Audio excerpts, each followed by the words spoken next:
You're not focusing on what the thing is. So, I think they're different shows. And I'm pretty, oh, I don't know what's happening here. I think I've immediately screwed this up. All right, I'll close this off. Right. You know what? I'm going to just roll with it. It's quite probable I've messed this up. But we are live now, and this is what happens on live shows. What have you messed up? I think I'm broadcasting on two different windows, which is maybe why I'm listening to an echo. But I'm gonna have to just roll with that because I don't want to click one of these off and cut the broadcast off, which I might do. Anyway, welcome everyone to Brainfood Live on Air. This is episode 27. We are talking blue collar recruitment today. For those of you who don't know, we run this show every week. And it's basically a review show for the newsletter that we sent out last week on Sunday. All the discussion points we've been handling on the Facebook group throughout the week. And we also bring in some special guests, of which I see one right there. And Rory, if you want to join in, feel free to do so. Anyway, I'm joined. My name is Hung Lee. I'm your host, and I'm joined as ever by my co-pilot and Chief Promoter, Adam Gordon. Adam, how are you doing, sir? Hi, I'm good. Thank you very much for having me on again. I keep getting invited back, and I keep enjoying doing it. I know you're always amazed by it, and I actually find it quite amusing that you're amazed. But you're the co-host, so you're going to be here. That'll be fine. Yeah.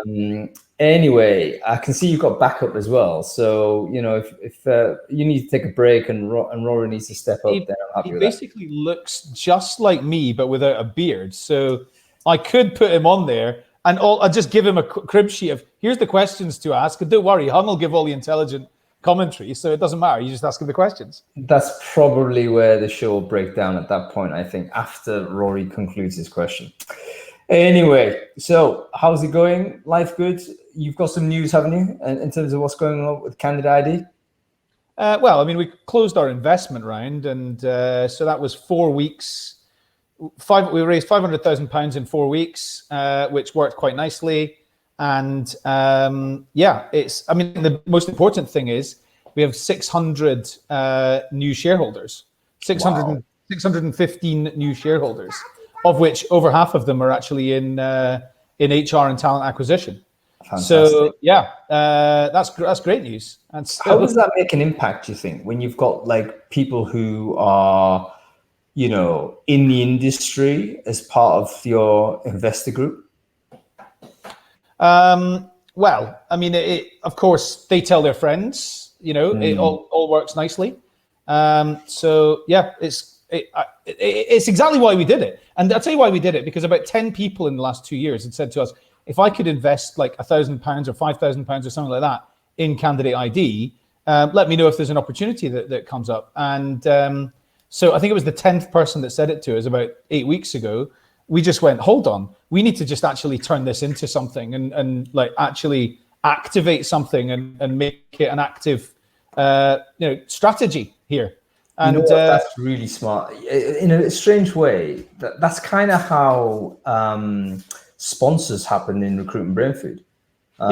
At no stage was I thinking ever to make any rev on it, and I thought I'd actually just use it as a lost lead. But it was 6 months of people saying, "Hung, can I sponsor the newsletter?" I think, what do you want to do? And they started saying, "Look, definitely, I want to sponsor it." So, that became a thing. And it's interesting because you think as a CEO, you've got a handle on how to make money, or you've got a handle on what the audience wants. And actually the audience can sometimes lead you that way, which, is a humbling kind of revelation sometimes. Yeah. So the other interesting thing that happened was that three big businesses made contact with us and said, what you're doing is really interesting. We want to talk about potentially buying your company.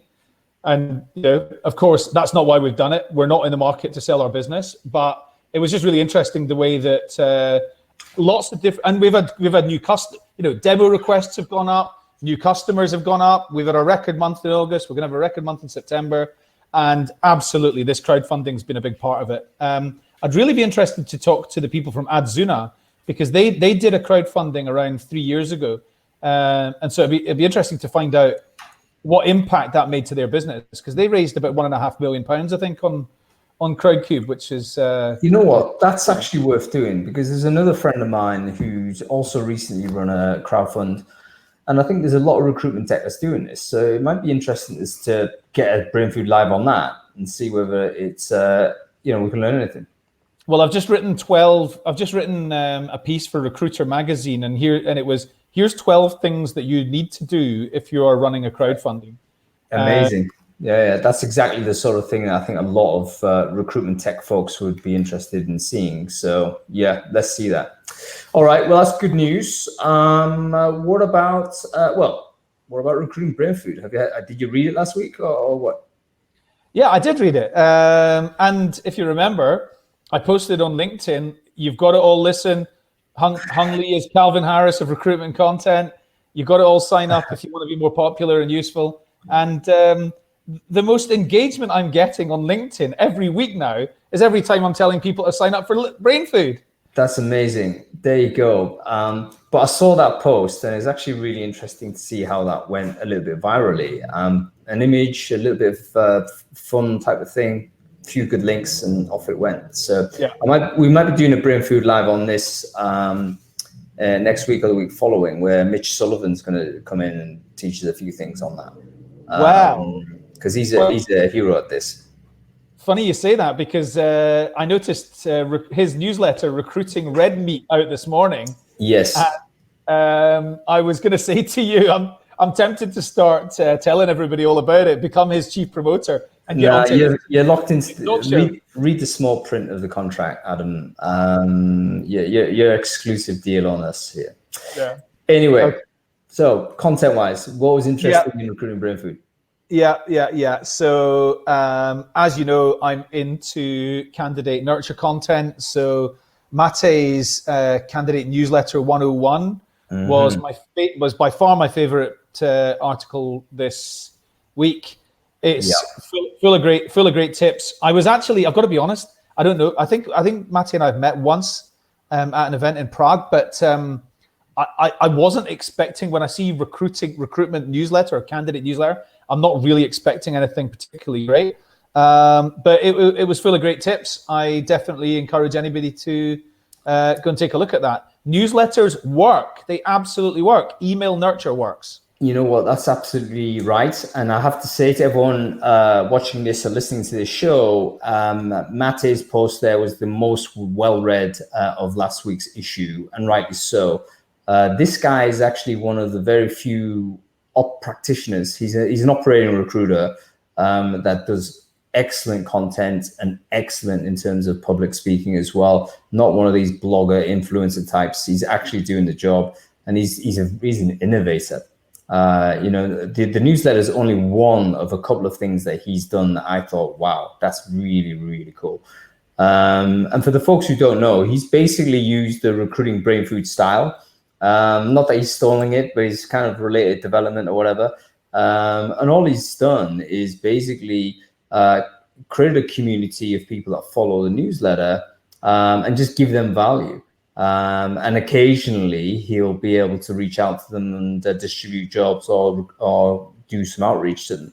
But by creating that one asset, which anybody can do today, he's got an audience that he can recruit from. So please read that link I've just shared there. Yeah.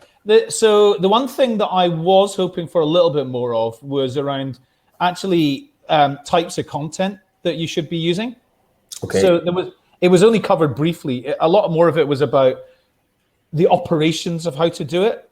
But one thing I think is really important is 80% of people are not in the market for a job. They don't care about your job descriptions. They don't care about your employer branding. Recruitment, marketing, and employer branding people, you need to understand that. Most people don't care about any of the stuff you're producing today. It's all point of sale material aimed at those that are in the market for a job, and most people are not in the market for a job. You know what? I think that does depend on what kind of job, which relates a little bit to the topic of the talk today. Because I think there is a big divide between the folks that tap on keyboards and stare at computer screens and the people that do normal jobs, let's say. where I think the turnover of work and employer is a lot higher. So I think we might actually be talking at cross purposes sometimes when we refer to this. But you're right, as far as white collar work is concerned, highly skilled, in demand type people, not sensitive to job opportunities. Okay, what else is interesting, Adam? Well, I just want to quickly cover. So there's a guy called Tim Sackett who has posted a comment on here. He's coming on the show later.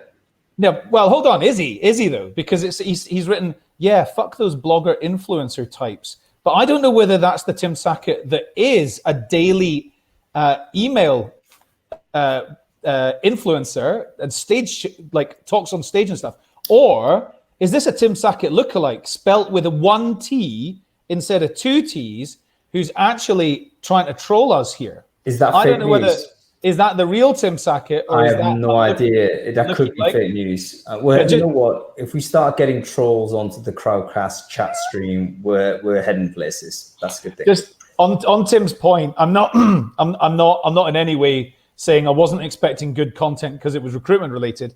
I'm saying I wasn't sure what to expect because it's for candidates. Most of the content that I see written for candidates is absolute garbage. Yeah, and that, you know, it's because we're recruiters trying to recruit them. There's an agenda behind it, which is why it doesn't work, in my opinion. Correct. Okay, what else, man? So, oh, come on, we can't not talk about Mia Khalifa. So Yes, your point in this was, we as recruiters have got a responsibility to enable people who did previously non-standard jobs to get back into like mainstream. But I don't think Mia Khalifa is trying to get a job as an accountant or a marketing exec. Is she not a singer? No. I mean, I think she's probably discovering herself. I don't know. I mean, she's not a dumb person. She went to university. I think she's a smart girl and all this type of stuff.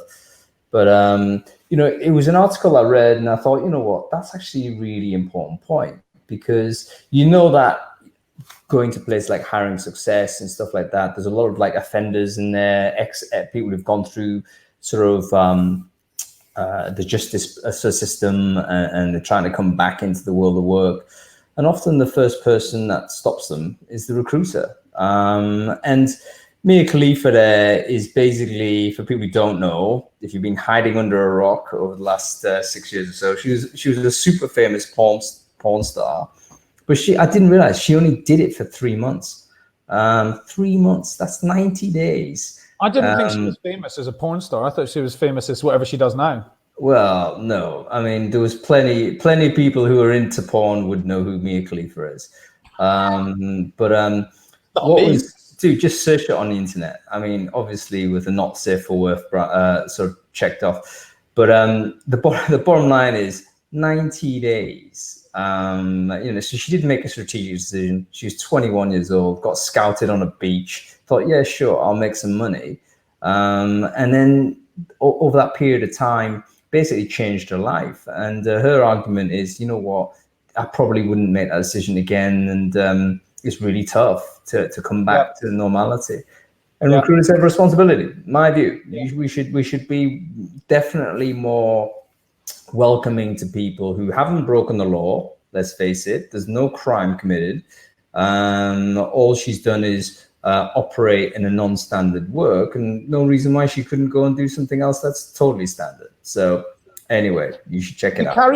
You carry, unfortunately, though, because everybody has the potential to become famous today, you don't just carry with you what's in your like list of skills. You carry with you a reputation that you maybe wouldn't have done in the past. So everybody brings an online footprint, you know, in whatever they're doing next. She's not going to get a job as a lawyer. You know, well, this is true, and the question is that right?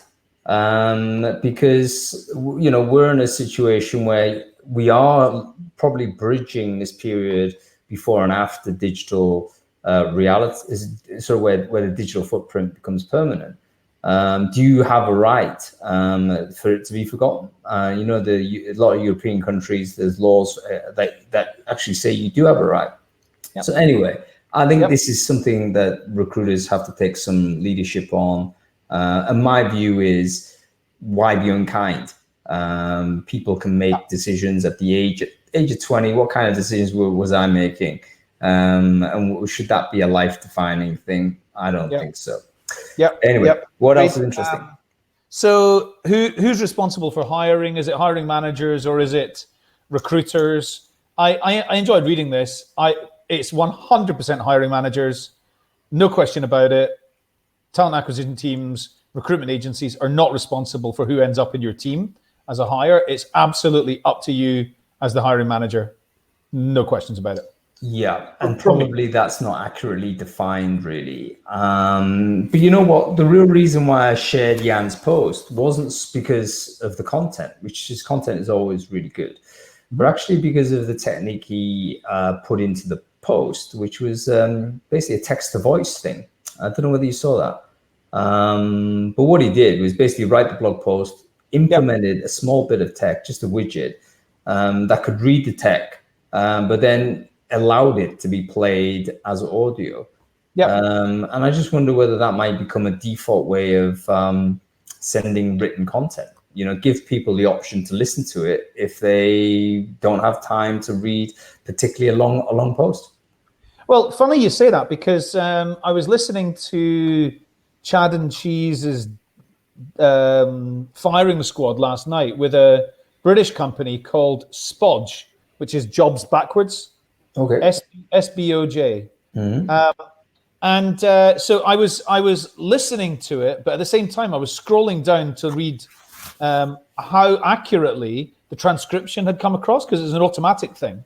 And it was pretty accurate, but unfortunately, every time I kept scrolling down the screen, the actual audio thought that I wasn't interested anymore and kept stopping. I see. You know, you can do a lot of these things in each way today, but there's definitely teething problems on both.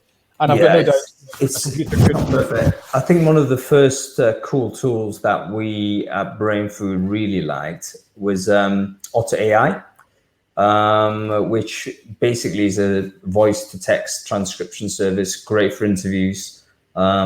Just literally stick it on your phone and while you're talking to someone, and you'll produce a transcription, which is about 80 to 90% there. So the issue of doing note-taking and stuff like that should be out. Cool. There's another one, Hone It. We had Nick on as well. That's right. Yeah, he was great. Does the same thing. Okay, cool. Time for one more? Yeah, go ahead. Biometric CVs. Are we going to have biometric CVs? Well, I think they probably will in North Korea, and they might do in China. I've got no idea, but I'm not really sure that that's going to work in line with the way that the liberal world wants to, change. Yeah, I think technology is definitely rubbing up against cultural values now, and who kind of adopts what will be determined a little bit on this. BBC actually, they've got a segment on their website called Work Life, which is a really good kind of segment, and it does a lot of the future of work type of stuff. And the biometric CV is super important, especially if you're building up evidence that there is some truth to it. So I think one of the things that they looked at wasn't just, I think it was like heart rate and stuff like this, and they monitored people's movements during the work and so on. And there seemed to be some sort of correlation between how people moved and their job performance. And if you're a CEO and you knew this, then surely it's your responsibility to also kind of manage the best performers in and manage the worst performers out. So it's almost one of those techniques where, okay, we can find something that is true. Our business need and the CEO's responsibility, his job is to optimize for that company. Is he or she not going to avail themselves to the tech? So we're gonna rub right up against this. As you say, different countries are going to just put the foot onto the pedal and will demonstrate for us what all this looks like. But I should imagine it won't take too long before a company in the Western world to put it in their contract when they sign new people on to say, look, we ain't going to be biased in our assessments as to who you are. We're going to do it all through biometrics. You sign on the dotted line, yes or no. And then everyone who signs on probably would waive their rights for anything else. and maybe they'll be a better performing business. Who knows? Maybe. Just to answer Lee's point, going back one, do we all have the right to erase everything about us on the internet? I think not. Well, in the EU, you do. You've got to pay lawyers to help you do it, but you absolutely do. You can. I don't think that extends to the USA, though. Yeah, I think I missed that, Lee, but I would say the answer, in my view, is no. So I'm sympathetic with the view there. I don't think it's about erasing anything. I think you should be just to be a bit more forgiving about it. This lady went ahead and did some sex work. Why should that be the determining factor for a career? There wasn't anything particularly bad about that sex work. It was just hardcore porn. So no reason why she shouldn't go ahead and do anything else. No. Anyway, absolutely. So I need to ask you where you're going, Adam, because we're meant to be doing a talk show here. Don't worry, I'm just putting this kid out of the room. Sorry. Okay. The kid can stay in the room. That's no. He's trying to. He's distracting now. He's got other people to go and spend time with now. Okay. Rory, I feel bad for you, man. All right, listen. Let's talk about blue collar work, because this is the reason why people have been tuning in. And in fact, we've been getting some bad feedback from people saying, hey, listen, keep the chit chat to a minimum because you're boring the hell out of all of us, which may be the case. So let's get the guests on. But let's first of all just explore the general theme. And I guess the premise for me on this is, you know what? I only know the world of recruiting white collar workers. Never in my life have I recruited anybody that is not staring in front of a keyboard or on the phone or tapping into a computer. I know nothing about recruiting for someone who doesn't do that. And if you think about the amount of people in employment right now, the amount of jobs that are out there, the white collar is clear minority. Most people are out there doing work. They're electricians, they're care workers, maintenance engineers, retail staff, vehicle drivers. How do you recruit those people where they're not on LinkedIn? The email, what is that? Computers, they may have that, but they're probably playing a game on it rather than thinking about optimizing their careers. So I think super interesting. And we've got a couple of people who are going to help us with this, because you and I both know nothing about this. So let's bring the first guest on. I'm going to bring Ben Gledhill on, one of our favorites. Who's the head of talent acquisition at Yodel, which is kind of a combo business, because they are a kind of an online company, but they obviously hire logistics and supply chain people. So they do deliveries. I received a Yodel delivery yesterday. So this is going to be interesting to explore what he understands from this industry. So one thing I just want to add to that is, before we get started, because you're right, I don't know an awful lot about blue collar recruitment either. But one thing I do know is, you just said, Hung, that white collar, professionals are massively outnumbered. However, that's changing. That's really changing a lot.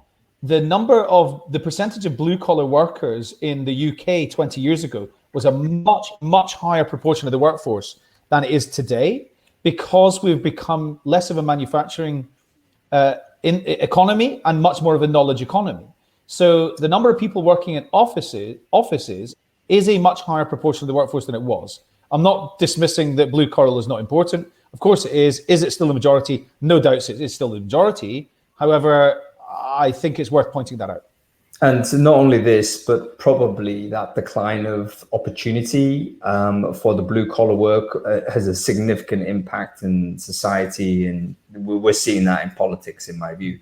So this is something we definitely need to talk about. Anyway, Ben Gledhill is here. How you doing, Ben? Good to see you. Yeah, good fella. How you doing? Yeah, very good, man. Very good. For people who don't know you, Ben, do you want to quickly introduce yourself to the audience? Yeah, totally. Yeah. So been in TA since 2005. Jesus. old. And I've been at Yodel since last Jan 2018. And I guess my kind of recent story is exactly what you two chaps have been talking about, and no doubt what a lot of the crowd are going to be kind of chuckling in terms of, we talk about the cool kids, the DevOps, the devs, the cloud, this, that, and the other.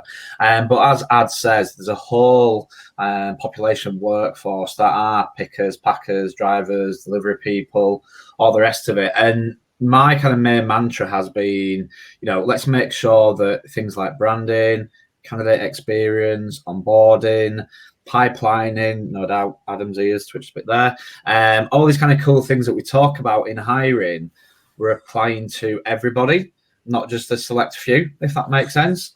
And also as well, I've written a few blogs or rants, depend which mood I was in, around, the kind of the future of work. I mean, we talk about, I think, what is it, the fourth or fifth industrial revolution? What's the next one? I'm not sure what the number is in terms of, we're creating opportunities, but let's make sure that we create them for everybody, because, that being too disrespectful, there will be people that just have to put food on the table. They might not have access to academia, and they might not have the time to retrain. So I guess we have to make sure that, as time goes on into, the next kind of few years, 5, 10, 15 or whatever, everything is open to everybody, if that makes sense. And working at Yodel has been an absolute eye-opener for me. Some of the kind of lessons that I've learned, to be honest. What is the lesson? What's the biggest thing that shocked you moving from, I think, an academic sort of environment before to something that involved a lot of these blue collar, workers? Yeah, definitely. So, in the light of, airing kind of transparency and honesty, my whole view of employer branding totally changed when I kind of joined Yodel. So obviously, you have things like EVP, values, behaviors, ethics, all these kind of bits and pieces. And it's kind of cut a long story short. Yeah, don't get me wrong. People want to work in an environment where they feel safe, an environment that is open to everybody from a D&I perspective. But I hate to say it, but a lot of people in that kind of that blue collar demographic, are you going to pay me on time? Am I going to get the amount of work? So obviously that's moving into the more self-employed and gig economy space. And because it is such a physical role, am I going to be safe? Because you do hear of accidents. Sadly, you do hear of fatalities in the industrial logistics, supply chain world, etc. So when we were looking at our personas and doing things like workshops, surveys, questionnaires, all these kind of bits and pieces, it was really eye-opening that, do you know what? You've got a really, really cool website. You've got this thing called an EVP with pillars. But I've got mouths to feed and I've got food to put on the table. And without being rude, it's the first company that offers me a job out of the 4 or 5 I've applied for. So it might be you, it might be Hermes, it might be Amazon, it might be whoever. So I think as recruiters, I think we sometimes need to take the kind of, rose-tinted glasses off and think that, not everybody wants to work in an office where there's 8 types of flavored water. They can wear New Balance trainers. They can have a kind of a, fake grass and everything. A lot of the population of the UK are struggling to make ends meet. And I think as recruiters, we need to kind of look at that. So one of the things that we've done is, we got a lot of feedback that we simply miss candidates because they're either driving, they're in the warehouse, etc. So a lot of our tech stack has been introduced so we can speak to people on a 24/7 basis, such as our kind of pre-screening tool. So we've done all that we can to make our opportunities as accessible for all, especially in that, that kind of blue collar environment. That's fascinating, Ben, because the conversation, I think, is dominated by white collar workers. Yeah. And we're all in that. When you go to conferences or you write blogs and stuff, that's pretty much white collar behaviors. And we're kind of cultivating all of these narratives to say, look, your employer brand needs to be this, that, or the other. But when you're confronting people who have practical realities that are their predominant concern, that all that stuff goes out the window. It is, as you say, it's like, what is the amount you're paying? What is how much am I going to get in terms of time? And as you say, safety. Like that's one thing that white collar people would never think about. You know, no, like you go into work and it's physically you might be in danger. No, massively. And do you know what? I heard I was speaking to a contact who works a few weeks ago, who'd been for a interview with I won't kind of mention any kind of names or whatever, but with a leading gig economy employer. And obviously in the interview, they talked about, you know, the cloud, AWS, DevOps, all these kind of these cool roles in a studio somewhere in a city, providing the tech. But nothing was mentioned about the poor souls on the street delivering whatever the platform was kind of doing. And yeah, do you know what? You've got companies like Amazon, Just Eat, Uber, all these kind of these kind of companies that the tech is amazing, and no doubt every day the tech is doing that in terms of what it can do. But there are still human beings at the end of that doing what is a very tough job. So, for example, you know, when I was in the warehouse last Christmas, helping our peak staff, you know, it's just as cold inside the warehouse as it is outside, and they're on an hourly rate, and they've got to get these parcels out. And if they don't, Adam's not going to get his Christmas present, or Hung's not going to get his latest pair of AirPods. So it's really, really tough. And I think as employers, I think we need to really kind of, as I've just said, just think about everybody. You know, not just the cool kids, but the kids that are out there doing a hard day's graft. God, I sounded really northern then, didn't I? I apologise for that. But here's the other thing. So a lot of these companies that are enabling a gig economy, it's the cool kids that are doing the tech bit, whose job it is to really automate what the actual people delivering the work are doing. So every time I get in an Uber, not every time, but pretty regularly, I say, "How do you enjoy working for Uber?" "Yeah, it's pretty good." "So do you believe that Uber are trying to automate your job and have driverless cars?" "Yeah." "So how long away do you think that is?" 5 years? Like, are you planning to retire in 5 years? Sometimes it's yes, sometimes it's no. But that's what they're trying to do. No, it's totally. If you look at Amazon, if you look at driverless vans, it is where a lot of it is going, and that's why sometimes I get concerned that there are demographics of candidates that, for whatever reason, their only choice is a blue collar role, because it is. Let's be honest. Everybody can't fly the space shuttle, or everybody can't be a brain surgeon.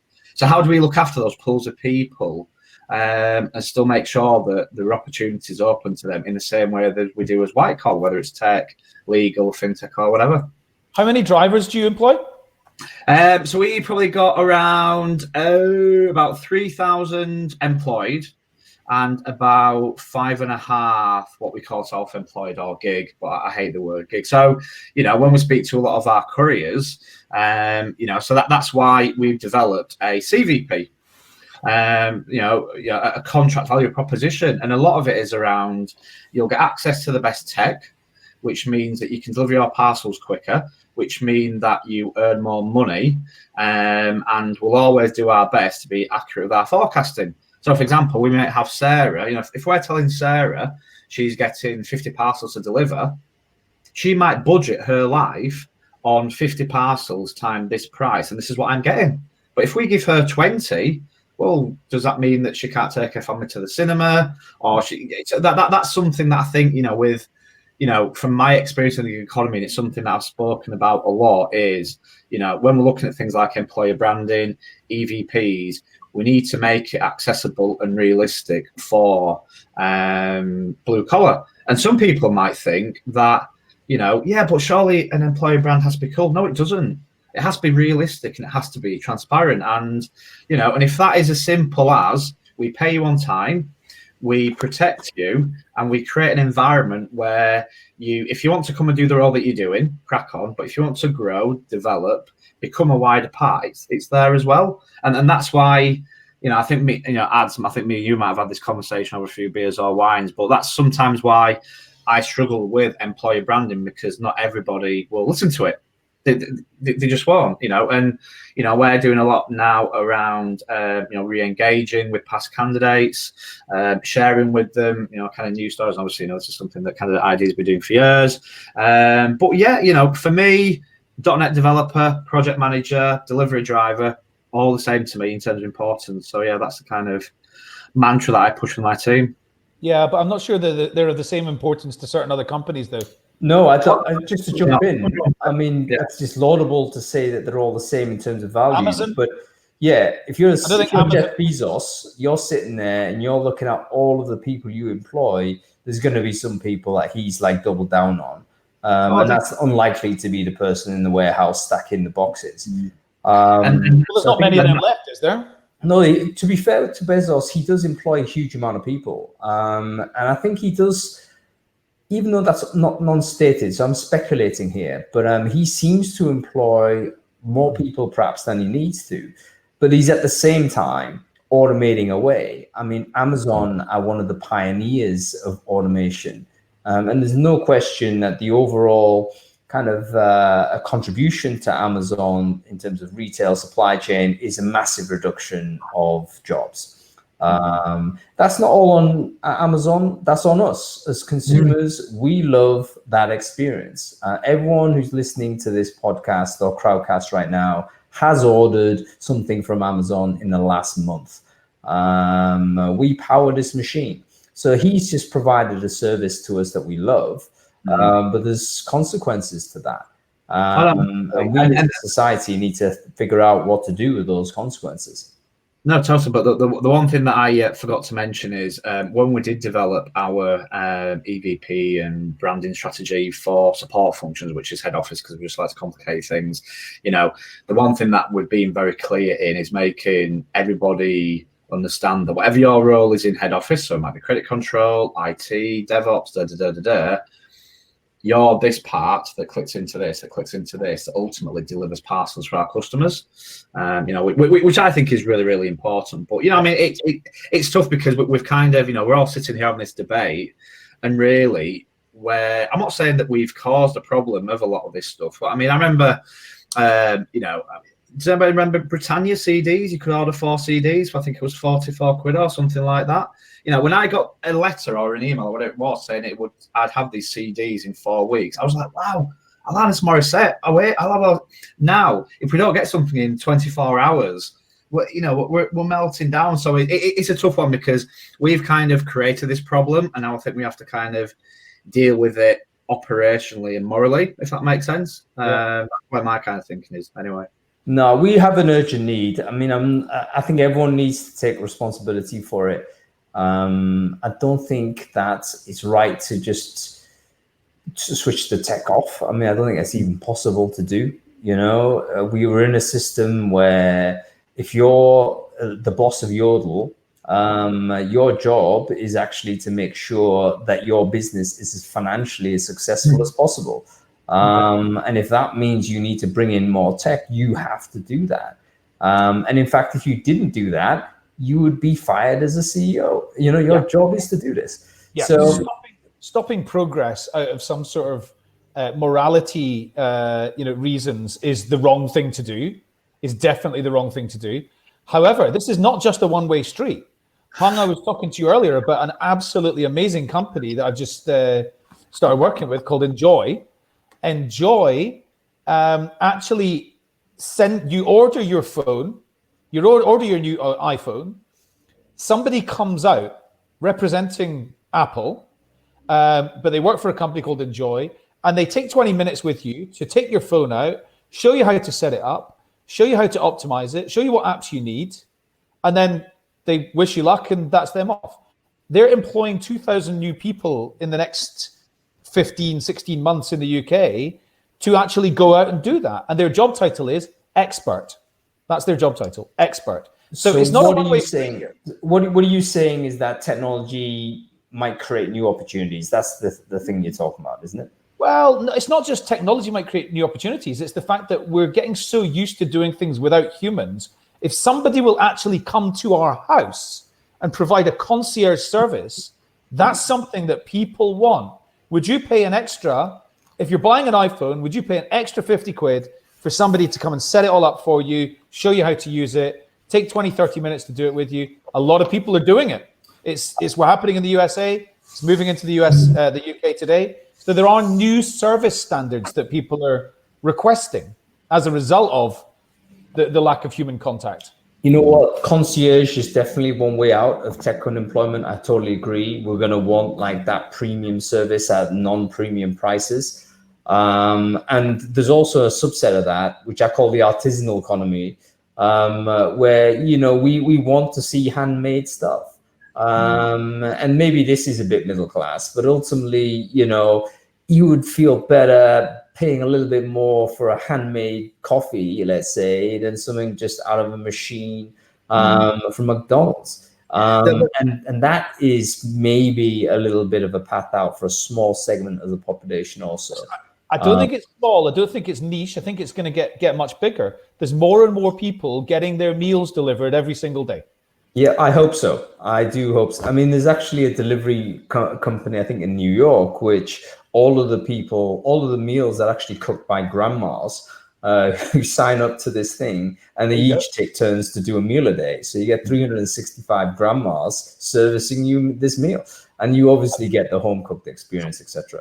But this may be a way out of the one thing that I would add, if it's okay, just kind of taking it back to a kind of an actual hiring thingamajig, is one thing that I have seen is when it comes to blue collar, what I would call traditional recruitment methods still have a little bit of legs left. So say, for example, if my team put out a advert on, I don't know, Stepstone or Indeed for a .NET developer, nothing will happen because it's all about relationships, nurture, and all this kind of stuff.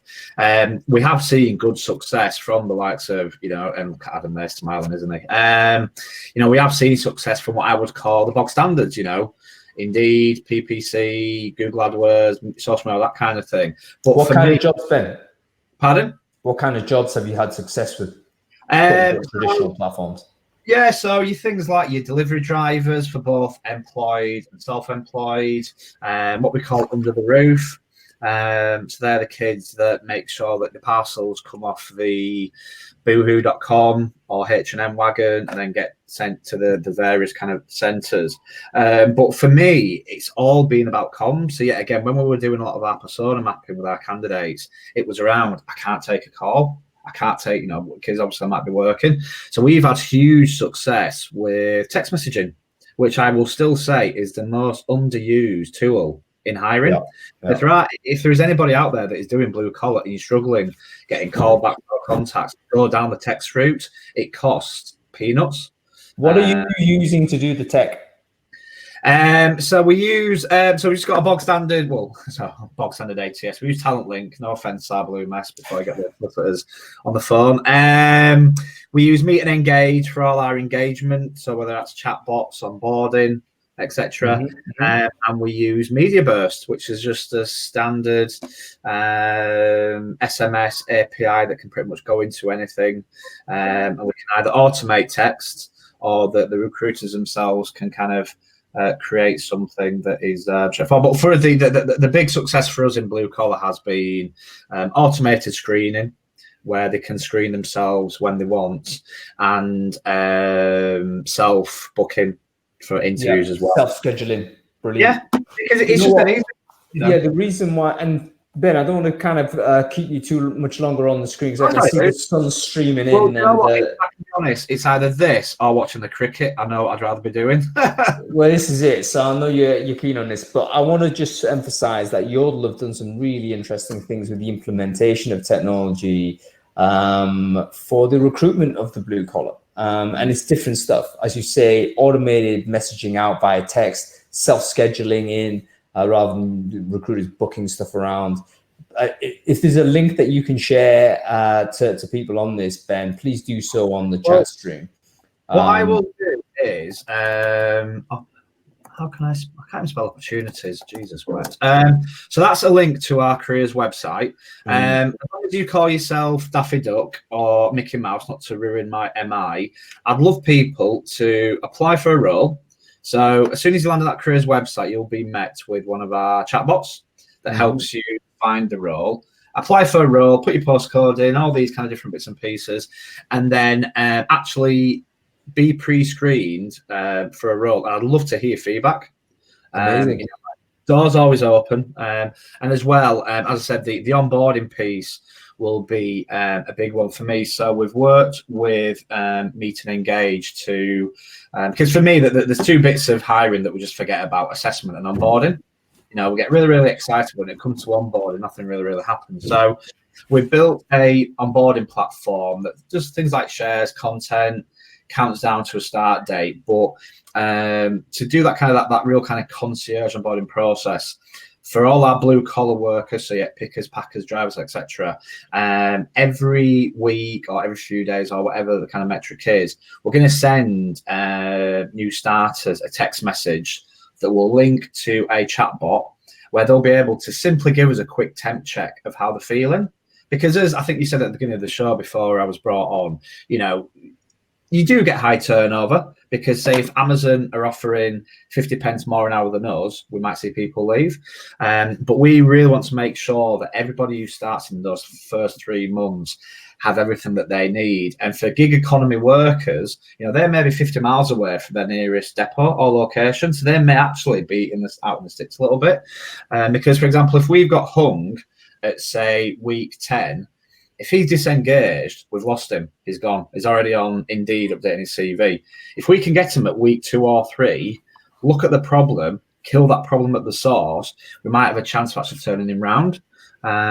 So yeah, again, that'll be a mixture of automation, text, chatbots, because you know people haven't always got the time to take a phone call. So that's another thing for me for blue collar. We have to work around their time, not ours. You know, which is a really important point. Where's Hung gone? Hung looks really angry. It looks like he's going to launch something at me. He's definitely frozen. Yeah, definitely. I know he was bringing Tim on 2 minutes ago, and he's actually disappeared. I can't do it. Oh no, he's lost internet, and I actually can't bring Tim on. So I'd like to say we can keep everything going. Is Mr. Sackett joining? Well, Hung's just asked me if the show's all down, but it's not. It's just like as if he's a cardboard cutout there in the middle. Oh, he's waiting to reconnect. He's told me to continue with the show. The thing is, I would love to bring Tim on, but I can't. Tell us. Oh no! Just while we're waiting for Hung to come back, so we can bring Tim on. Just tell us a little bit more about some of the things that you've been doing with technology, because Liz has asked. Liz has mentioned that you've been doing a lot of great things with technology. So just tell us a bit more about, especially with Meet and Engage, because you're like their biggest fan. Yeah, definitely. Yeah. So, I mean, it all goes back to that thing of who's our audience, how do they communicate, and how can we kind of match that? And, you know, when things like chatbots and automation, you know, we didn't do it to win any awards, or we didn't do it to kind of show. We did it because we purely have way too many applications and we simply don't have enough time. And I mean, a quiet week for us is about 800 applications a week. Now, crazy numbers, and you know and obviously, you know, all delivery companies sometimes make the odd error, but we are in the public eye, and it's a whole, you know, it's a excuse bingo buzzword, but you know, candidates are customers and customers are candidates kind of thing.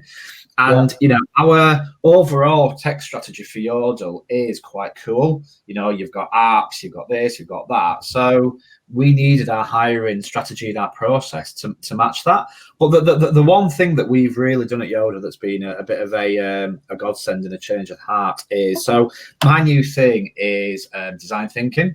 So we must have demoed over 10 platforms since we've been there. So, for example, I know we had a call ads. Obviously, we're right for the time, might be in the future. But I think companies just really need to be a little bit more inquisitive and curious about tech. Let's not make it a 10-month project. Get a demo, have an honest conversation, see what happens, and kind of take it from there. But going back to the Meet and Engage piece, you know, we the last data I had, I think it was last week, so obviously I was a week, a few days behind. We now have as many pre-screenings take place inside of work hours than outside. So if you take that away, we're losing 50% of all our comms. Conversion has gone from 8% to 42%. Conversion from telephone screenings, from chatbots. And, for me, if we want a quote, because I'm feeling a little bit cheesy and I can see the pub from out my window, I'm going to be going in a bit. But, candidate experience is not creating something that suits us. It's about creating something that suits them. And automation, for me, does that. And, and I've had a few people say, yeah, but, Ben, chatbots automation, aren't you taking work away? Not at all.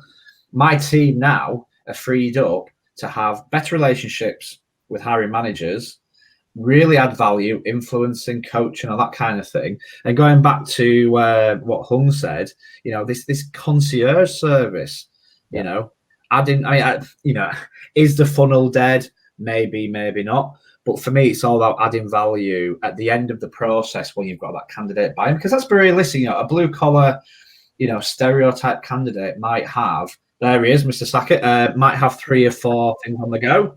But no, it's been cool. It's been cool. One other thing though, Ben, just to quickly finish off with that point, you just said about, automating things and whatever. A lot of people say, well, yeah, but it removes the human element from recruitment. A lot of candidates don't want to talk to a human. They don't care. They want to just get on with it and see if they've got the job or they've not. So I just don't believe that that's a massive problem for people. I think if they want to talk to a human, they should have the ability to do so. If they don't want to, and they want to just do it on their own and try and pass the tests and see if they get a job or not, they should have the ability to do that. So for me, I always base everything on my generic persona, who's my dad. Sounds random enough. And for me, it's giving people choices. So some people will happily do things online. They'll pre-book their interview. They'll do a son reel, they'll do a high view, they'll do this. Some people will want to pick up the phone. So for me, let's just keep giving people choices. And if we do that, I guess both bases are, ticked. Because the one thing that I will happily say is recruiting will always be a human function. We've just got to make sure as recruiters, we spend our time better. Yep. Good. Okay, Tim, welcome. Finally. Thanks for having me. I think most people will know who you are, but if not, could you just give us a quick introduction? Who are you, and what's your CV look like? Yeah, so I run an IT engineering staffing firm, skilled trades firm out of Michigan in the U.S. We actually do stuff all over the country. We're just based out of Michigan. Also, I've been writing and speaking in the space for the last 10 years, launched a book called The Talent Fix, and just really have gotten into this kind of world of HR technology, TA technology over the last 4 or 5 years.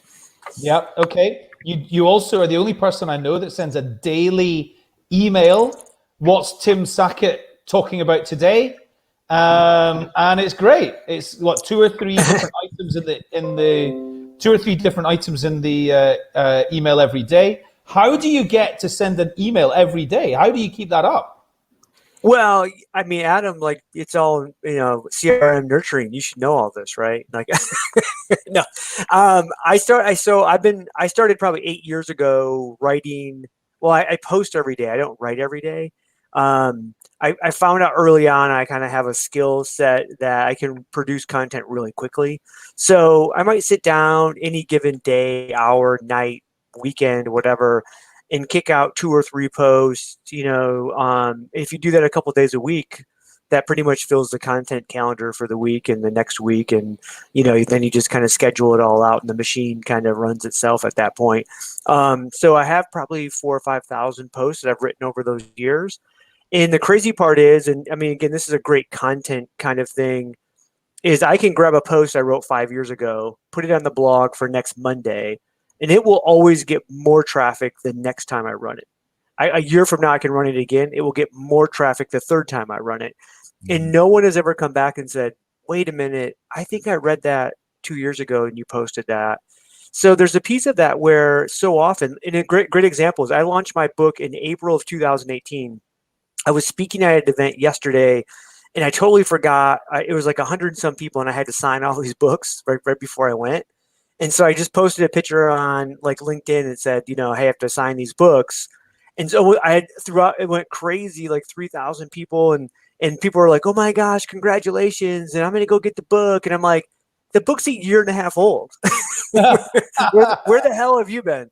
But we think that if we post one thing and talk about one thing, that everybody reads it and everybody already knows about it.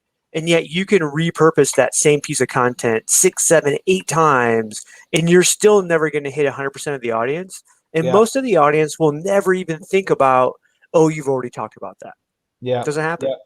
Yeah. Brilliant advice on content generation there. So let's move on to the main topic around blue collar hiring. So obviously you've heard some of what Ben said. Hung and I have given a very unprofessional opinions about it. So, what's you obviously know a lot more about it than Hung and I certainly do. What are the main issues? What's important and what's changing? Well, I mean, it really comes down, if you think about just the actual tactical work of hiring hourly folks, and again, how we normally do it in the US especially, we still have created a desktop environment for most hourly workers to kind of go through. As talent acquisition professionals, we sit at a desktop all day long and we go, oh my gosh, this works great. These people, these hourly employees, they should be able to apply in 38 seconds because I can do it in 38 seconds in my perfect environment. And then all of a sudden you go down to the local McDonald's and some crappy in the parking lot and some Wi-Fi that you're stealing, and you try to do it on your mobile device. And it takes 8 minutes, and it's hard to see stuff, and you can't even, and it doesn't work properly. And so we still have to go mobile first. And in the US especially, I think it's like 85-90% of hourly workers will only access the internet via their mobile device. So it has to be mobile first. It has to be super fast and super easy. And then the reaction to it all has to be very quick as well, because if an hourly worker applies to your job, within 48 hours, they'll have a job somewhere. If they're looking and they're not employed, or they're looking to employ, but they're looking to make a move, and within a couple of days, they're going to have that next job. And so if you don't move quickly, so like if you post the job and you're like, oh, it's Monday, I'm going to post the job. I have a busy week. On Thursday, I'm going to go through all those applicants. The majority of those applicants are already going to be gone. And so like that's how quick this thing has to move. I also see a lot of recent research, and I've talked with like the gals over at Skill Scout and stuff. On an hourly side, we're getting much more engagement on a video job ad versus a written job ad.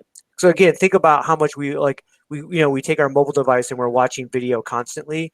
And if I'm a hiring manager and I'm trying to hire a truck driver or whatever, and I can have one of my employees who's doing that job in 60 seconds, just tell me what the job is. And then I can just give you my cell phone number, my name, and say, bam, I'm interested. And now we can have this kind of text screening exchange. That's really where we should be at. We do a bunch of projects. We don't actually do hourly hiring for our clients, but when we're doing their tech hiring, I constantly hear from the heads of TA, my biggest pain point, besides not being able to find technical help, is we can't hire hourly people. We're struggling with this, and what can you do? And so we literally will just turn on the machine and say, look, just give me 20 interview times. I will fill those interview times, and then your hiring managers will show up and just interview, and then you hire. And they're like, well, wait a minute, we need to screen and we need to interview. And you're like, no, shut up. Like, we have so many built-in like biases around hourly hiring. The worst thing you can do is try to pre-screen interview. Just get people who are interested. And again, I'm not saying don't do any, right? Like, you can't just have, people show up and have no idea what's going on. But I think the technology does a better pre-screening than real people do. I can do like literally nurture campaigns through text and have Canvas or Text Recruiter, a lot of the different text screen platforms that are out there, do text screening, and then even have an automated scheduling product set up where they can actually pick their own interview time. And then, the one thing we found was that we had a lot of candidates ghosting the interviews because they didn't think it was real. And so what we did was set up a nurture campaign to text them every single day something. Sometimes it was a call to action, like, hey, by the way, can you send me a picture of your driver's license real quick? We just need to verify for our security system when you show up. And if they don't respond, that was a red flag, right? And so then a real person would come in and try to contact that person. And then maybe it was like, hey, just talk to the hiring manager. He just looked at your application. Super excited to talk to you tomorrow at 9 a.m. By the way, here's the link to the address. And this was all done automated. And we got 90% of people to show up for the interviews, and they were hiring 60%. And again, they had no interaction with an individual until they actually showed up for the interview. And that's how we have to run hourly hiring. We have to be that quick, especially low skill or semi-skilled jobs. We get so caught up in, oh, well, they've worked 3 jobs, or oh, they've been out of work for 90 days. Oh, they've been this. The reality is do they want to work for you now? And when they show up, are they engaged? And can you train them to do the work? In the U.S. right now, and I know this is different depending on where you are in the world. Like I talk to business owners that are literally just begging people to show up for the job, and they'll teach them everything. And this is semi-skilled work, not even like no skilled work. And they're willing to pay $15 to $20 an hour.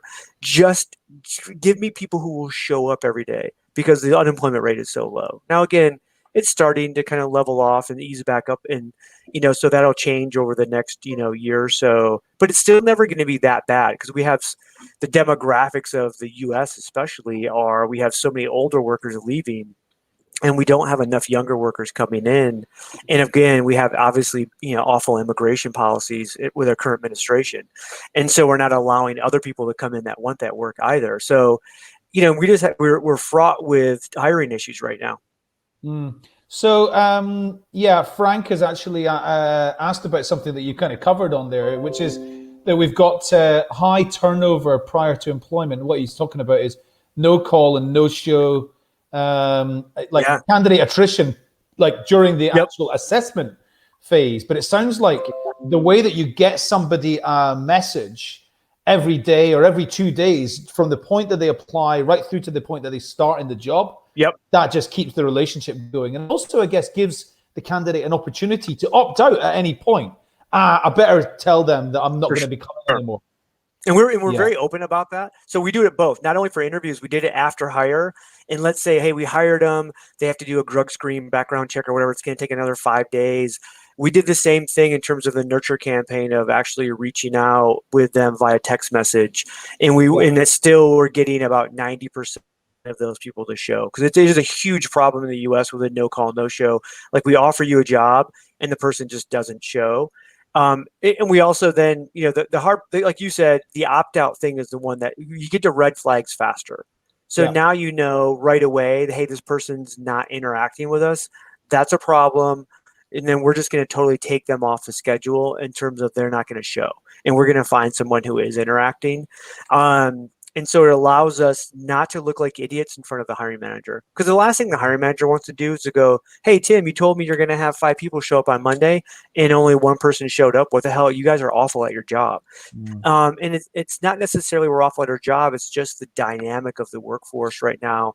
And so we found that so we went back afterwards too. So these people who started the job at 30 days, 60 days, 90 days, we went and actually met with them in person, because this was kind of a project we were doing, and asked them, why did you show up to the interview and why did you show up to the job? And what we were getting was, for the first time in an hourly job, I felt like this company truly wanted me, that they were actually interested in me, because the engagement was so high and they kept reaching out to me, and I was getting calls and I was getting text messages in emails. And the crazier part was they were believing they were getting calls and emails, which we were only doing text messages. But in their minds, they thought, oh my gosh, this company truly wants me. And no other company has ever wanted me like this for a $12 an hour job, for $15 an hour job. So we can learn a lot in recruitment from the way that other services operate. And the one that just works for me every time, I get a text message from my dentist about 3 days before my appointment's due. It goes into my mind. I'm ready. I've got my dentist appointment in 3 days. The day before, I get a phone call with an automated message. It's the voice. It's the voice of the person. It's the voice of my dentist. And it just says, "Hey, just a quick message to remind you, you've got a dentist appointment tomorrow. Call us if you're not. Call us or message us if you're not planning to come. And they said that when they started this whole kind of communication process, their show up rates all were much, much higher. It's the same with, I bought a new car about 18 months ago. The communication that I was getting in the sort of 3 months up until the point where I was due to be buying a new car was all just bang on at exactly the right time. So everybody thinks this is about technology, but it's actually about communication. It's really about communication process. There's a company out of Silicon Valley called Clara Labs, and they have an interview scheduling tool that's run through email, which is really, really slick. And you truly don't, you feel the way the messaging comes out in the email, you feel like it's a real person. Like you never throughout the time feel like it's not a real person, the way that the actual verbiage is done through the AI. Yeah. And the cool thing I liked was, about an hour before my meeting, I got a message from Claire that was like, "Hey, Tim, just really wanted to check in, make sure we're still on. If we're not cool, just let me know. We can reschedule. But just wanted to send out that reminder because, the person I was meeting with, still has this on their calendar." And I'm like, that all that stuff is just brilliant in terms of allowing people to opt out, allowing people to tell you, "Oh crap, I screwed up," or "I'm not interested anymore," whatever that might be. And too often in our normal recruiting processes, especially on hourly talent, we never give these people, we don't treat them like human to begin with, and then we never give them that ability of professionalism to say, it's okay that if you change your mind. Yeah, and it's not just hourly, by the way. I mean, we're seeing this across the board on really high level people. I've had people no call, no show for interviews that are making $200,000 a year. And you go, how the hell does that happen? Right. So it's a weird dynamic. But again, I think we have to get back to the communication side of it and make sure that we're giving people all of those avenues to opt out, to opt in, to feel like we truly want them and are engaged. Yeah, true. I think that I know that technology is something you're particularly interested in. And one thing I do notice is in various different services and including in recruitment, natural language processing, as I think you kind of hinted at, is getting more sophisticated. And it really is making humans feel like another human is sending you that message. And I think that's something that's just going to get better and better. Oh yeah, I mean, I think if you use chatbot technology like 3 years ago, you knew it was a chatbot. Yeah. Like you could ask it questions and the responses were so like strange that you're like, that's not a real person. Some of the newest chatbot technology that's out there with the natural language processing stuff has gotten so good that it's really difficult to know. And there's a lot of these texts now that are going back and pushing it to human, back to technology, back to human, depending on how the conversation goes. And many times you have to actually ask, like, is this a real person? And I saw one the other day that's a startup that has gotten that they said that's a very common question, and that they'll actually have the AI answer like in a way that the person still doesn't know if it's not a human, if that's a real person or technology. And so it's getting that complex that they can basically still kind of fool most people from that standpoint. So listen, we've got a couple of minutes left. So just really quickly, what are the other things that you're excited about right now in terms of recruitment technology, or the broader HR kind of landscape? I still think when people ask me, like, I still think the most underutilized technology that's out there is still kind of automated employee referral programs. Yeah. We still try to do employee referrals old school. Yeah. And we haven't fully automated. And JobVite was way ahead of their time when they came out with this stuff, like 8 years ago. And then you even realize that JobVite recently purchased or acquired RollPoint. And then you have Teamable, and you have some of these kind of, I think, referral programs 2.0, where they allow you to segment. So we have so many companies coming to us going, "Oh, we need more females in our workforce, or we need more minorities in our workforce." Yeah. And employee referral automation allows you to segment out that part of your employee population, just send it to them. And statistically, when we run these programs, what we know is that if I send this engineering opening just to my female employees or my female engineers, they're more likely to refer somebody back who's a female. Yeah. Or vice versa for any segment, right? Yeah. And on the hourly side, what we need to do too is, I think we start having to refer we have to start paying for the parts of the referral process that lead to the referral. If I'm an hourly employee and you need hourly employees, and I know that, hey, just give me the name and phone number or the name and email address or whatever of one of your friends that you think might be interested, and we'll reach out to them. And if you do that, I'm going to give you a $5 gas card. Yep. And as many of those that you give me that are real, I'm going to keep giving you $5 gas cards. Yep. And then if they show up for an interview, I'm going to give you a $25 gas card. If we hire them, I'll give you a $100 gas card. And you start paying that. And what you see is an explosion then within your program, because you're paying for the behaviors that lead to it, not the ultimate thing. But what I see is most organizations will still do is like, 90 days from now, we're going to give you $500. And it's monopoly money because it doesn't seem real to them. It doesn't. You're never going to get there. And so they just go, screw it. I'm not even going to attempt to kind of engage you in your employee program. So I love that. I think it's the highest ROI of any TA tech I've seen on the market that's underutilized. And people will go, oh, well, we still give out bonuses. Just cut the bonus crap out. If someone's going to refer someone to your workforce, they're going to do it whether you pay them $0 or $1,000 or $10,000. Your best employees who want to work with other great employees are going to refer people to you. And if you have to pay them to do that, they don't even want to work for you. Because right now, I have my employees that work here. They'll refer people constantly because they're like, hey, we want other people to come and enjoy this and be a part of this and work here, and then spend that money you would have spent on employee referral tech. I think text nurturing campaigns, especially for hourly workers, if we're talking for that, is completely underutilized. Yep. If you have so many people in your database that have applied to you for hourly jobs, and they might have applied 6 months ago, a year ago, 30 days ago, whatever, and every single time we go back and try to treat it like it's a brand new job. Like, no, jam all 1,000 of those mobile numbers into a text nurturing campaign and ship that out to those hourly workers and say, hey, we have a job right now.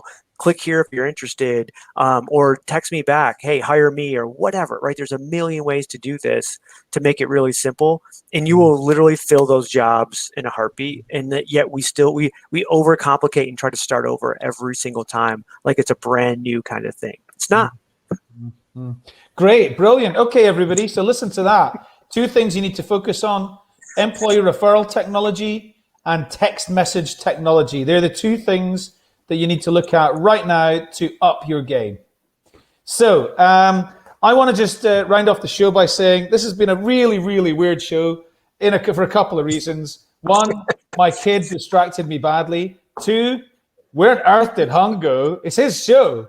3, Ben was great as normal. I wonder if Americans understand Ben because he's so northern. Yeah, his accent's pretty thick. And Tim, thanks very much for bearing with us until near the end. But we spent 20 minutes with you, just getting some really, really great information. And I've seen on the side chat there, quite a few people have said that's really great advice. So thanks everybody for signing in for Brainfood Live. Next week, I've got absolutely no idea what we're talking about. I can't remember, but we're definitely going to start with a review of the Brainfood itself. And I'd like to wish everybody a great weekend. And I hope you all enjoy Hung's Brainfood newsletter on Sunday. So until then, bye for now. See you guys. Thanks, Tim. Bye for now.